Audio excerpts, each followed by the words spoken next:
요한복음 6장 51절에서 58절 말씀을 가지고 내 속에 영원한 생명이 있다라는 제목으로 함께 은혜를 나누겠습니다. 서울은 28일째 계속적인 열대야가 기록하고 있어서 관측사상 최장 기록이라고 합니다. 어김없이 더위 때문에 자다가 깨게 되죠. 더 시원한 곳으로 잠자리를 이동하다 보니 잠을 깊게 자지 못하는 경우가 발생하게 됩니다. 잠을 제대로 자야 몸이 좀 가볍고 가뿐하게 되는데 그러지 못하게 되죠. 그동안 코로나가 잠잠하더니 코로나 환자가 나왔다는 소리가 우리 주변에서 자주 들리고 있습니다. 기후변화와 기후이상 현상이 해마다 더 심해져서 지구촌이 몸살을 앓고 있는 것이죠. 폭염, 그리고 수해, 홍수, 태풍.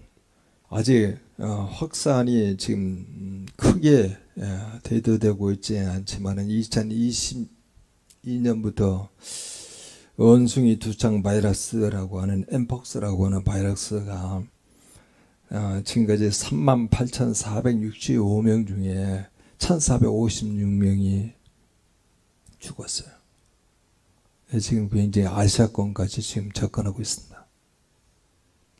이런 현실 속에서 우리에게 누가 이렇게 물어보면 여러분 어떻게 대답하시겠습니까? 요즘 살기 어떻습니까?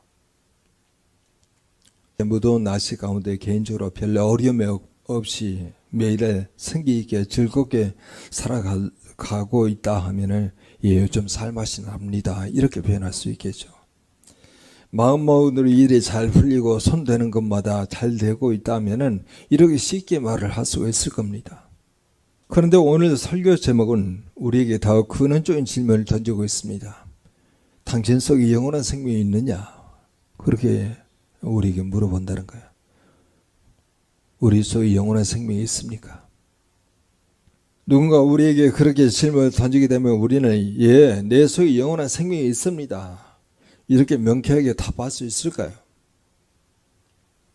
오늘 본문을 통해서 우리가 우리 현재적 시연을 한번 점검해 보기를 바랍니다. 예수님이 이렇게 말씀하십니다. 나는 하늘에서 내려온 살아있는 떡이다. 사람이 이 떡을 먹으면 영생하리라. 내가 줄 떡은 곧 세상의 생명을 위한 내 살이다. 아주 간단하게 그렇게 말씀하면서 전국을 찌르는 복음적인 선포예요. 여기서 세상의 생명을 위한 이라고 하는 그 표현을 여러분 주목하셔야 합니다. 이 대목에서 우리는 우리의 생각과 예수님의 생각이 얼마나 다른지 알 수가 있어요. 여러분 우리가 생각할 때는 어떻습니까? 세상을 살아가기 위해서 떡이 있어야 한다고 생각을 하고 있잖아요. 떡이 있어도 당장 먹을 만큼만 있으면 안 됩니다. 죽을 때까지 먹을 만큼 넉넉히 있어야 한다고 생각을 해요. 여러분 왜 광야에서 이스라엘 백성들이 모세의 특별한 명령이 있었는데도 만나를 하루에 풍긴 만큼 하루의 양만큼 거둘지 아니하고 하루의 양보다 훨씬 자기 욕심에 이끌려서 많은 양을 여러분 거두었겠습니까? 양식은 있을 때 많이 확보해 두어야지 안 그러면 그 나중에 어떻게 될지 모른다고 하는 염려, 두려움이 있어서 그렇게 모세가 명령했음에도 불구하고 하루의 양을 뛰어넘어서 이틀째 3일치를 취하여서 먹으려고 한 것이죠. 이것이 어찌 여러분 그 당시에 그들만의 생각이겠습니까? 오늘 우리가 왜 악착까지 벌어서 은행에 잔고를 늘려가고 있습니까? 돈이 확보돼야 내가 살고 내 식구가 산다는 것을 알기 때문에 그러는 거 아니겠어요? 그러나 이러한 생각을 가지고 있는 우리에게 예수님이 하시는 말씀 무엇이냐 하면은 누가복음 12장 15절에 그들에게 이르시되 상가 모든 탐심을 물리치라. 사람의 생명이 그 소유에 넉넉한 데 있지 아니하리라. 우리식으로 이야기하면 먹을 양식을 많이 비추겠다 해서 생명이 거기에 있지 않다는 거예요. 성도 여러분, 왜 하나님께서 모세를 통해서 이스라엘 백성들로 하여금 만나를 기준치 이상을 초과해서 거두지 못하게 하셨을까요? 왜 하나님께서는 그들이 명령을 어기고 초과해서 양식을 거두었을 때 그것을 썩게 만드셨을까요? 하나님이 난 가진 것을 참아 두고 보지 못하는 괴팍한 성격을 가져서 그랬을까요? 아닙니다. 하나님께서 정말 중요한 것을 가르치시기 위해서 그렇게 명령하신 것이죠. 그것은 바로 생명은 하늘로부터 온다는 거예요. 생명은요, 땅에서 찾는 게 아니에요. 우리가 세상을 살아가는 힘이 양식이나 돈이 있는 것이 아니고 오직 하나님께로부터 공급된다는 것을 가르치기 위해서 만나를 하늘로부터 내려주신 거예요. 우리가 이 땅을 살아간다고 해서 그 힘의 능력이 땅에 있는 것이 아니라는 거예요. 여러분, 왜 이 땅에 이렇게 다툼과 질투와 범죄가 가득하겠습니까? 우리의 생명, 우리의 삶의 능력을 오직 이 땅에서 나는 것들로 채우려고 하고 있기 때문에 그러는 거죠. 양식, 돈, 명예, 권력. 이 땅의 것만 우리의 생명이 되고 우리의 힘이 된다고 생각하고 서로 많이 갖겠다고 하는 거죠. 그러니 어찌 원망이 없을 수가 있겠습니까? 불평이, 다툼과 질투가 없을 수가 있겠어요? 그러나 우리의 생명이 하늘부터 공급된다는 생각을 여러분 가져보십시오. 다툼이 일어날 수 있겠습니까? 세상에 것이 없다고 해서 생명의 능력을 잃어버렸다고 말할 수 있겠습니까? 아닙니다. 비록 세상 것이 없어도 힘이 있습니다. 생명이 있어요. 그걸 여러분 하박국 3장 17절에서 18절에 말하고 있는 것이죠.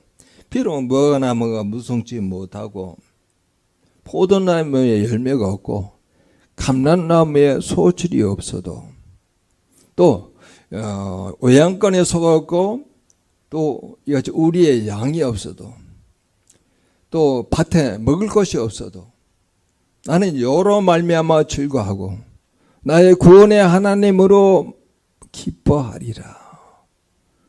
여러분, 하나님,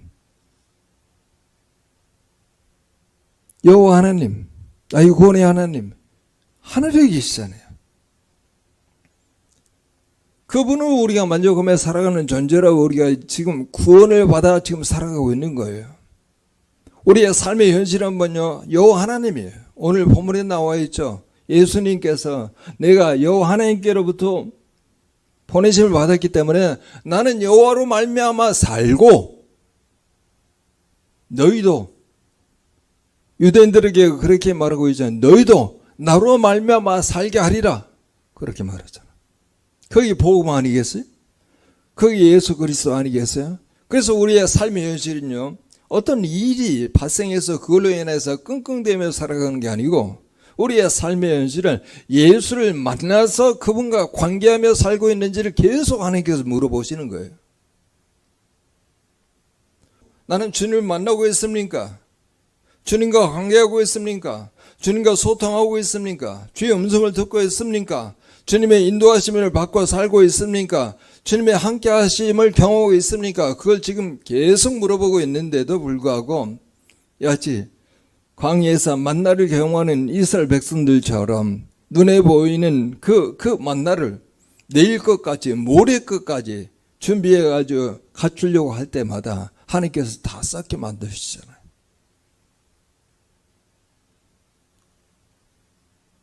우리가 이 세상에 보이는 어떤 것이 부족하고 결핍이 된다 하더라도 하나님을 기뻐하고 하나님을 즐거워할 수 있습니까? 왜 그렇습니까? 하늘부터 공급되는 것이기 때문에 하늘부터 모든 것이 공급이 되는 거예요. 그걸 우리는 은혜라 그렇게 말하는 거죠. 세상의 것은 우리로 하여금 다투는 힘을 공급하지만은 하늘부터 오는 능력은 우리에게 사랑과 희생과 용서와 이해와 겸손의 능력을 공급하십니다. 하나님은 얼마나 부유하신 분이십니까? 직접 우리에게 생명을 허락하시고 그 생명을 풍성케 하시는 분이 주님이세요. 그래서 우리에게 믿음의 현실을 보게 될 때 우리의 마음 가운데 예수 그리스도로 충만한 상태, 우리는 기본적으로요 그걸로 인해 즐거워하고 기뻐할 수 있는 그런 존재로 매일매일 살아갈 수 있는 거예요.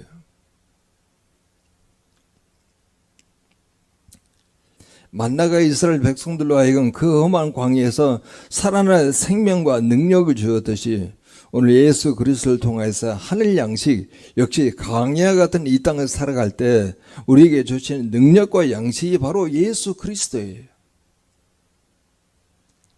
그래서 골로새 3장 1절에서 3절은 우리에게 말하죠. 그러므로 너희가 그리스도와 함께 다시 살리심을 받았으면 위의 것을 찾으라. 거기는 그리스도께서 하나님 우편에 앉아 계시느니라. 위의 것을 생각하고 땅의 것을 생각하지 말라. 이는 너희가 죽었고 너희 생명이 그리스도와 함께 하나님 안에 감추어졌음이라. 위의 것을 생각하라. 위의 것을 찾으라. 여러분, 위에 바로 하나님이잖아요. 위에 바로 예수님 아닙니까? 위에 바로 성령이 안에 있습니까? 우리는 내 안에 위의 것이 없는 것에 대한 부족함을 가지고 하나님께 부르짖는 거예요. 내 안에 예수 그리스도와 충만하게 임하게 하옵소서. 오늘 본문은 그렇게 이야기하고 있지 않습니까? 내 살을 먹고 내 피를 마시는 자는 내 안에 거하고 그러잖아요.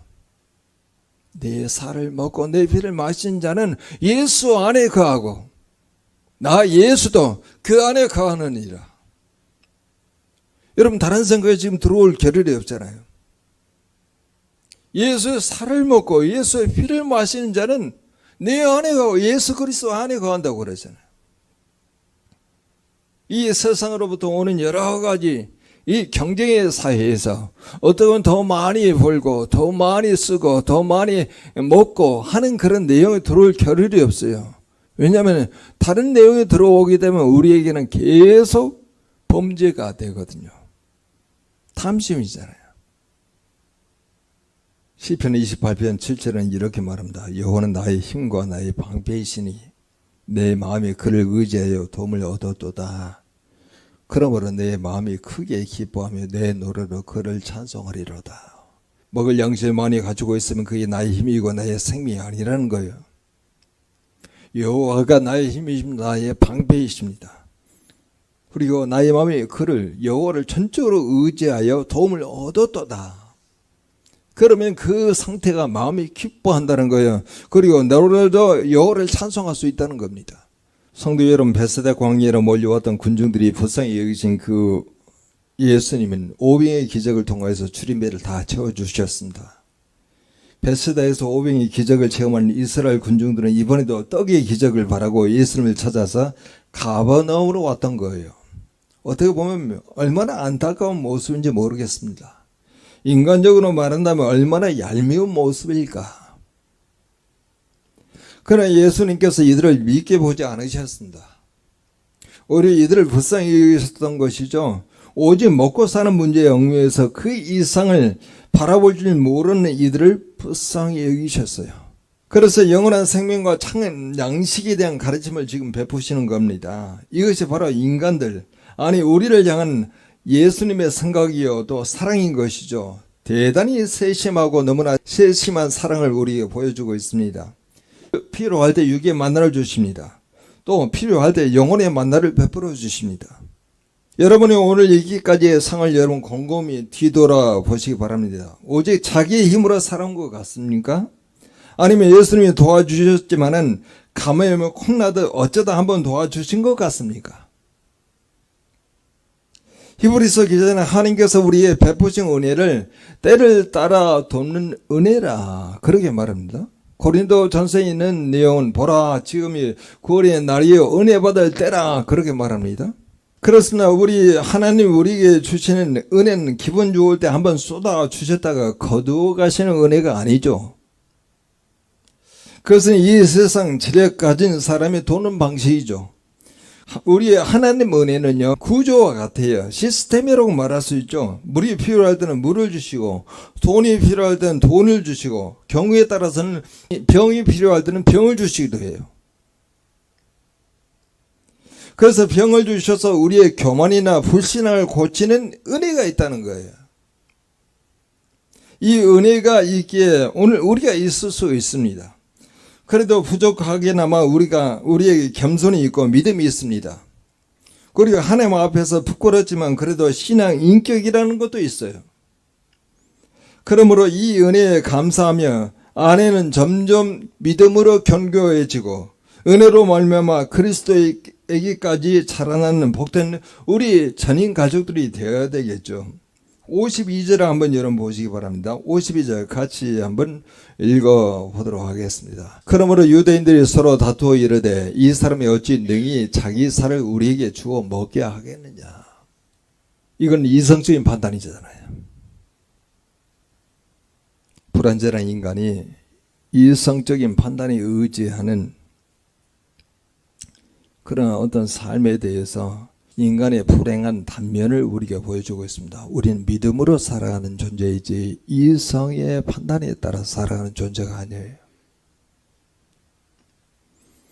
여러분 17세기 18세기 계몽주의의 이래로 인간의 합리적인 사고는 오늘날 우리에게 놀라운 물질 문명의 발달을 가져오지 않았습니까?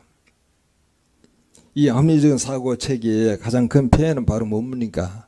사람들이 하나님을 인정하지 않고 하나님에 대해서 무관심해졌다는 거예요. 이 합리적인 사고의 체계가 뿌리내린 여러분 서구 여러 나라를 가보십시오. 선진국이라고 하는 이름과 복지는 가졌을는지 모르지만 교회들이 다 문을 닫고 있어요. 교회가 술집으로 변하고 있어요.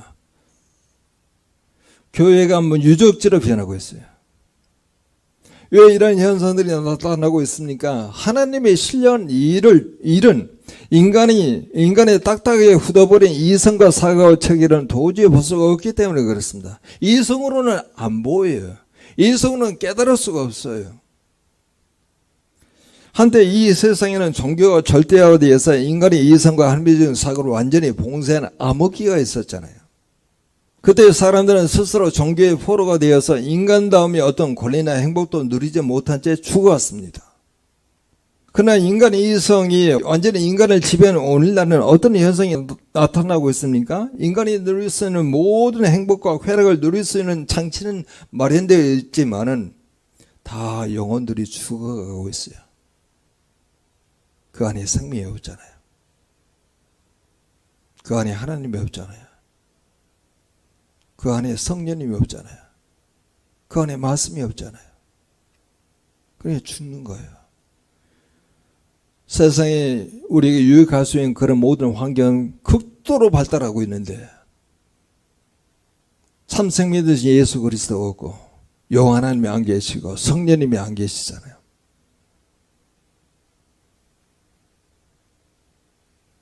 그래서 요한복음의 6장 63조에 그 말이 있잖아요. 내가 너에게 전하는 말은 곧 영이요 생명이라 그렇게 말씀하잖아요. 여러분 오늘 이 순간에 우리를 한번 점검해 볼까요? 여러분 주님이 주신 그런 말씀이 여러분 가운데 있습니까? 말씀이 없으면 생명이 없는 거예요.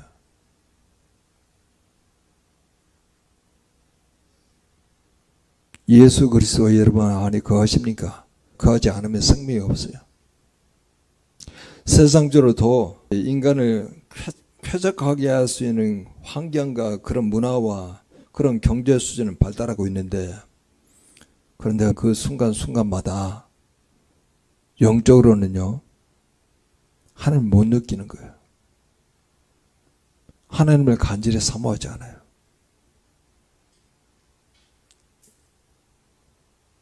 여러분 왜 이런 불행들이 나타나는 것일까요?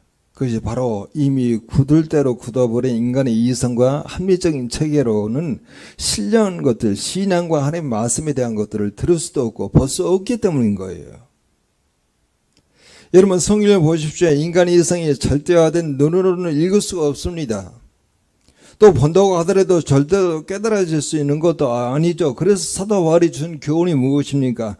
육에 속한 사람은 하나님의 성령의 일을 받지 아니하나니 저에게는 미련하게 보이며 또 깨닫지도 못하느니 이런 일은 영적으로야 분별되기 때문이라. 그렇습니다. 화석처럼 이미 굳어질지도록 굳어진 우리 이성과 합리적인 사고체계로 신령한 하나님의 일을 보려고 하는 것은 지독한 어리석음이에요. 미련하게 볼 뿐입니다. 이런 인간의 이성과 합리적인 사고의 작동은 모세 시대에도 있었어요. 이사야 시대에도 있었어요. 예수님 시대에도 있었어요. 그들은 똑같이 사고체계에 의해서 하나님을 거부하고 예수님을 배척했던 겁니다. 그러면 우리는 어떻게 해야 합니까? 이성과 합리적인 사고체계를 가지되 항상 그 합리적인 사고의 한계를 기억해야 한다는 거예요. 합리적인 인간 사고체계로는 도저히 볼 수 없는 신령한 세계가 있다는 것을 인정해야 합니다. 인간의 죄를 절대화하며 복음 진리를 거부했던 헬라인들의 합리적 사고를 통렬히 비판하고 난 사도 바울은 마지막으로 이런 말을 합니다. 누가 주의 마음을 알아서 주를 가르치겠느냐. 그러나 우리가 그리스도의 마음을 가졌느니라. 합리적이고 대단히 철학적이고 헬라 철학에 굉장히 능통한 수사학가 사도 바울은 그런 과정 가운데 하나님을 경험하고 있잖아요. 나 사도 바울은 주 예수의 마음을 가졌느니라. 여러분 우리 각자에게 한번 돌이키면서 이야기할까요? 현상에 대한 내용은 말할 수 있어요. 그런데 내 안에 생명이 있습니까? 내 안에 주님이 계십니까? 내 안에 주님이 거하십니까? 그걸 여러분 속 시간에 말할 수 있을까요? 내 속에 주님이 계십니다. 내 속에 생명이 있습니다.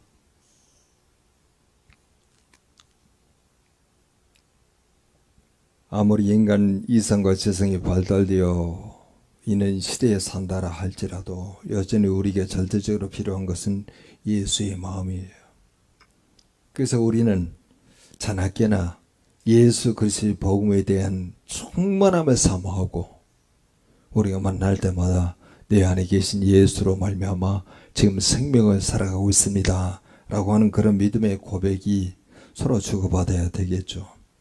마가복음 2장 6절에서 8절 말씀에 이렇게 표현되어 있습니다. 어떤 서기관이 거기 앉아서 마음에 생각하기를 이 사람이 어찌 이렇게 말하는가 신성 모독이로다. 오직 하나님 한 분 외에는 누가 능히 죄를 사하겠느냐. 그들이 속으로 이렇게 생각하는 줄을 예수께서 곧 중심에 아시고 이르시되 어찌하여 이것을 마음에 생각하느냐. 여러분 이성적으로 판단하잖아요. 이성적인 그런 판단과 생각으로서는 하나님의 아들 예수를 그리스도로 받아들일 수가 없다니까요. 그리스도가 우리와 함께 하신다고 이야기하고 있는데도 이성이 앞질러 가게 되면은 그 이성의 한계로 인해서 하나님의 아들 예수 그리스도가 나와 함께하고 있다는 것을 의식하지 못해요. 인식하지 못해요. 그냥 신앙 고백적인 차원에서 예수가 내 안에 있습니다 이렇게 말할 수는 있죠. 근데 실제 그게 자기 안에서 경험되지 않은 사건이에요.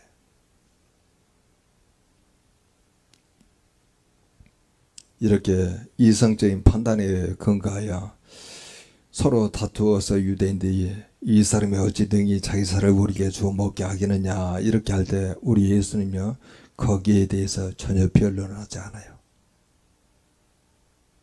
왜냐하면 어리석고 무익한 변론에 휘말리지 않기 위해서 그렇습니다. 유대인들의 항변을 듣고 그들과 싸우지 않으려고 합니다. 그냥 예수님은 권위 있고 힘 있게 그냥 선포하는 내용이에요. 그 선포하는 내용이 오늘 53절에서 55절까지 쭉 진행이 됩니다. 같이 한번 읽어보죠. 같이 읽겠습니다. 예수께서 이르시되 내가 진실로 진실로 너희에게 이르노니 인자의 살을 먹지 아니고 인자의 피를 마시지 아니면 너희 속에 생명이 없느니라. 내 살을 먹고 내 피를 마시는 자는 영생을 가졌고 마지막 날에 내가 그를 살리리니 내 살은 참된 양식이요 내 피는 참된 음료로다.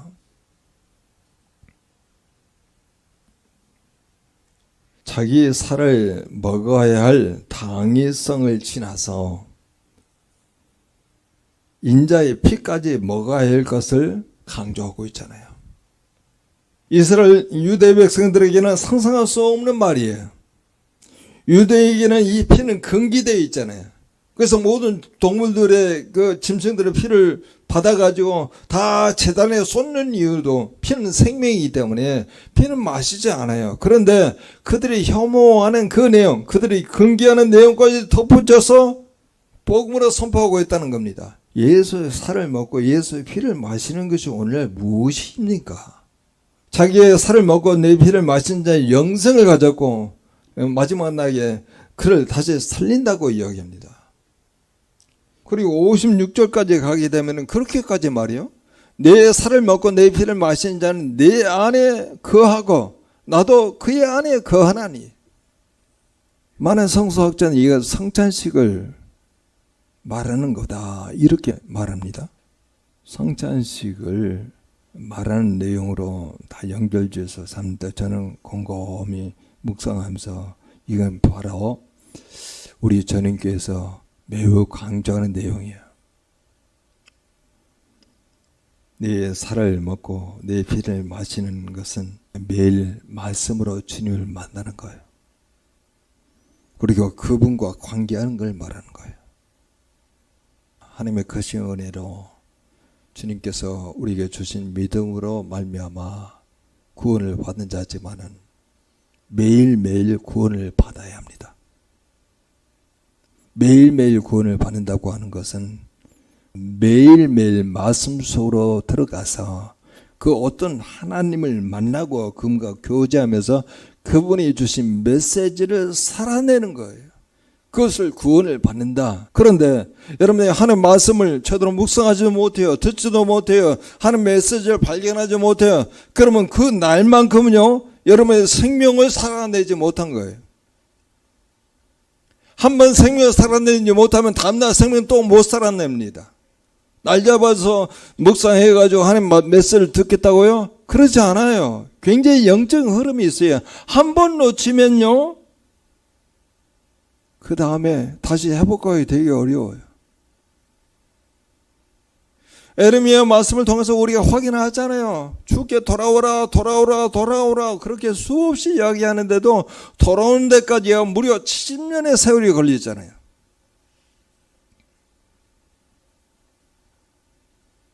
우리가 말씀 묵상하게 되면 어떤 하나님을 만나게 되고 그 하나님이 주시는 그런 메시지를 듣게 됩니다. 그 메시지를 듣고 믿음으로 살아가는 자는 생명이 있다는 말씀이에요. 그 메시지를 듣고 살아가는 자는 주 안에 거하게 하시고 주님은 그 메시지를 듣고 살아가는 자에게 거하신다는 말이에요. 날마다 하나님의 사랑을 얻고 주님의 피를 마시는 자는 예수 안에 거하고 예수 그 안에 거한다는 거예요. 예수가 생명이에요. 예수가 복음이잖아요.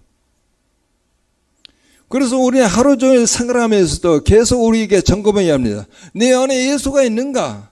내 안에 예수님이 주시는 말씀이 계시는가? 예수님이 주신 메시지에 따라 살고 있는가? 만약 그게 없다고 그러면 여러분 생명이 없이 살아가는 거예요. 육체적인 생명을 가지고 살아가는 거예요.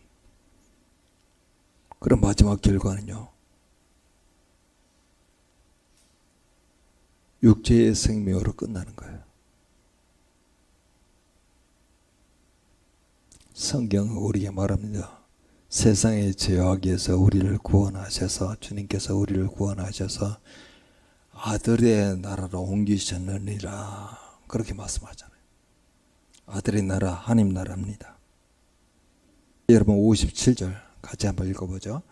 살아계신 하나님께서 나를 보내시며 내가 아버지로 말미암아 사는 것 같이 나를 먹는 그 사람도 나로 말미암아 살리라.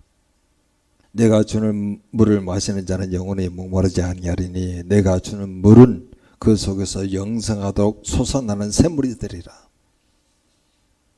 나를 믿는 자는 성경에 이런 것 같이 그 위에서 생수의 강이 흘러나리라. 여러분 믿는다고 하는 것은요. 예수 그리스도 하나님의 아들로 믿는 거 그리고 예수가 그리스도라는 걸 믿는 거 예수 그리스도가 오늘 당장 나에게 말씀을 통해서 주신 하나님의 메시지를 믿는 것까지 다 포함하는 거예요.